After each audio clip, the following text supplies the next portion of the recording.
Nëse s'ka unitet brenda grupit parlamentar, do me thonë me gjitha të merën të vesh zotet Dyxhiku me zotin Kurti, ata hynë në qeveri bashk, edhe pastaj edhe në sesion të 18 deputet unanim.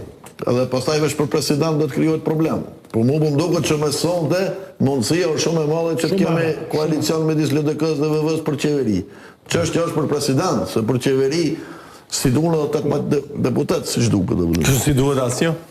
Po, ose asnjë që do thoshte Ermali. Dyjat janë të ndërlidhur. Sepse janë 61, po. Zoti Kurti e krijon qeverinë edhe pa LDK-n. Do thotë Jo, kur vetë vendosja e ka caktuar seancën konstituimi me 6. I ka thonë hapësirë sa më shumë me prit kuvendin e LDK-s. Pra, në parim duket që zoti Kurti ka interesim me bu koalicion me LDK-n për qeveri, se nuk e kish lënë këtë hapësirë. Absolutisht, sepse qeveria prej 62 është e top. Po, me këtë lajm të sonqëm duket që gjasë jam shumë llaja që të kemi koalicion për qeveri.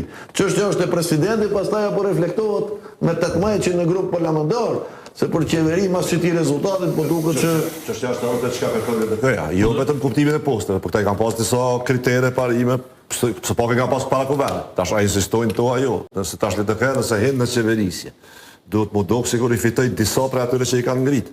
Sepse për shumë, nëse LDK-ja për shembull futet në koalicion qeverisë me lëvizjeve të dosje. Nuk e merr presidentin, nuk mundën me bë kurrë për krye prokuror, nuk mundën me bë kurrë për KPK, nuk mundën me bë kurrë për gazin amerikan, atëri bjen humse. Po vetëm se nëse hyn gazi amerikan dhe 3-4 tema të tjera, mundet me u llogarit vota edhe AK-s. Që tu tash ta më dal, ka dëshë që po më ndihmon presidenti.